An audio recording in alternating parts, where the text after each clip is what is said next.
Hello, kitties. Good to have you back. You know who's here to feed your fear?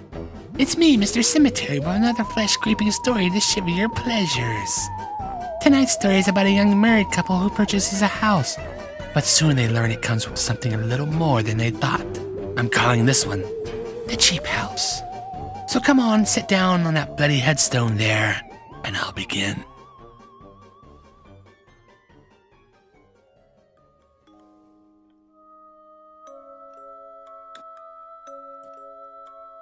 My wife and I bought a house. We got it at a very low price, and at the time I didn't think it was strange. We were just glad to save so much money. But now I understand why it was so cheap. When my wife and I first moved in the house, we did some repairs and everything seemed fine. However, soon strange things began to happen. One night my wife and I were sleeping in the bedroom when we were suddenly awoken by a crashing noise. It sounded like something had fallen. We sat up in the bed and listened, but there was no more noise. My wife was too scared to get up, but she gave me a kick under the blankets and told me to go out and see what it was. I reluctantly got up and took a look around the house, but all was quiet and there was no trace of anything that could have fallen. I went back up to bed and tried to get back to sleep again. And after a few minutes, we heard the crashing noise again. This time, we knew it wasn't our imagination.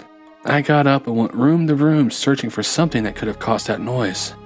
Everything was in its proper place and nothing was on the floor that could have created that racket. I was about to go back to sleep when I could feel a cold wind on my bare feet. I thought perhaps maybe my wife left the window open, so I opened the curtains.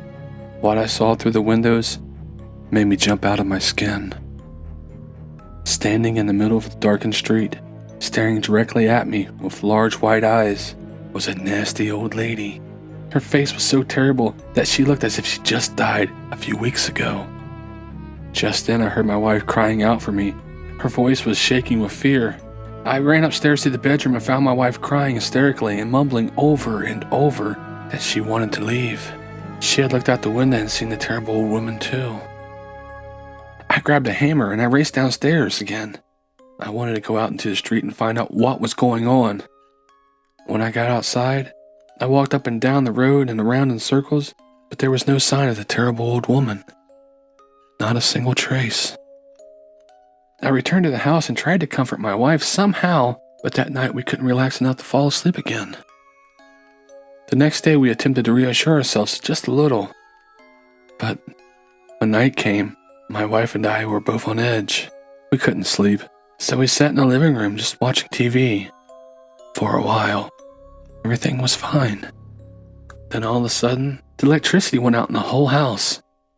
I went into the hall to check on the fuse box, but all the fuses seemed to be turned on.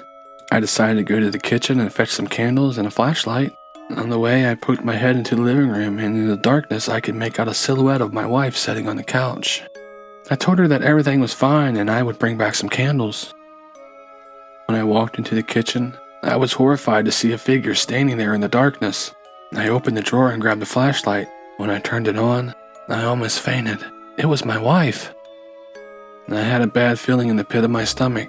I took the flashlight and told my wife to wait in the kitchen while I tried to figure out what was going on in the living room. I was praying that no one was there. My wife didn't argue with me because she knew if you see your doppelganger, it means you can die. Fortunately, there was no one in the living room. As soon as we lit the candles and placed them on the mantelpiece, the electricity returned and the lights came back on. We blew out the candles and decided to go to bed, but we couldn't sleep. After all, I'd definitely seen something. At this moment, I was just beginning to understand why we managed to get this house so cheap. Obviously, the former owners knew everything what was going on and nobody informed us. I don't remember falling asleep that night. But when I woke up, the room was deadly cold. My wife had her back to me. She was still asleep. So I covered her with another blanket and went downstairs to have a cigarette. When I walked into the kitchen, I saw my wife standing there with a cigarette in her mouth, puffing away. She asked me why I left her on the couch in the living room while I went to bed.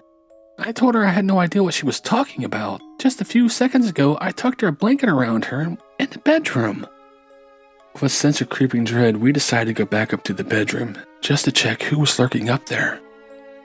When we came to the bedroom door, I opened it quietly and I peered inside.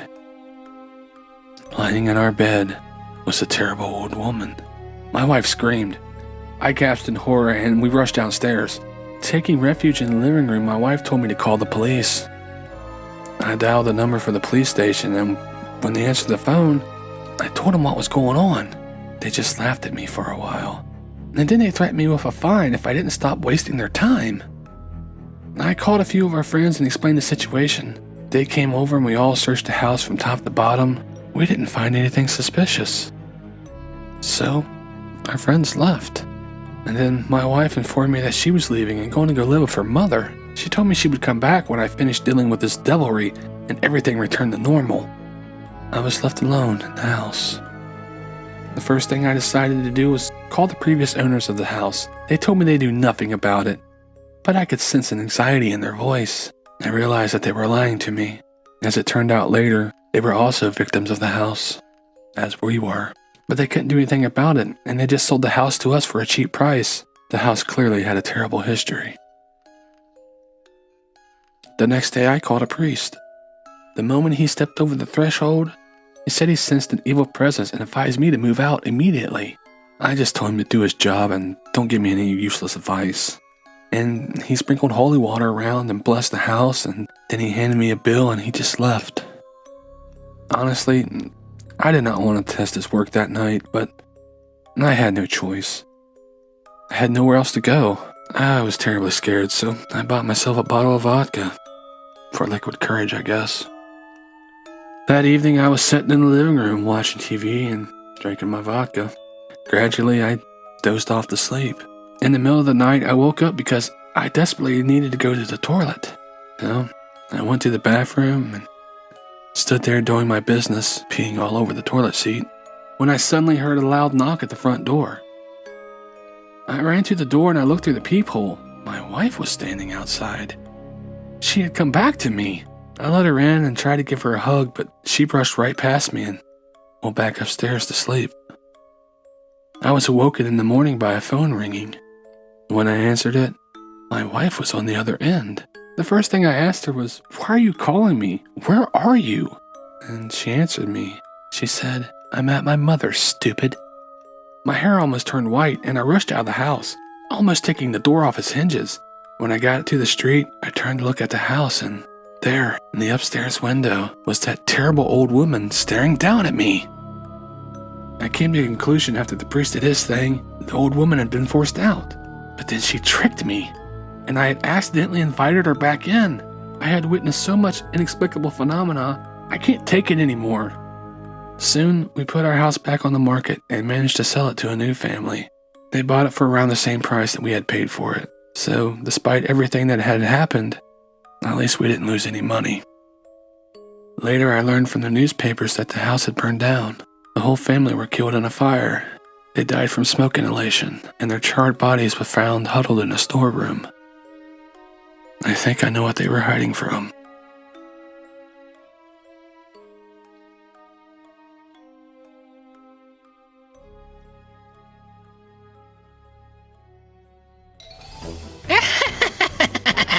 I hope you like that little serving of shivers tonight.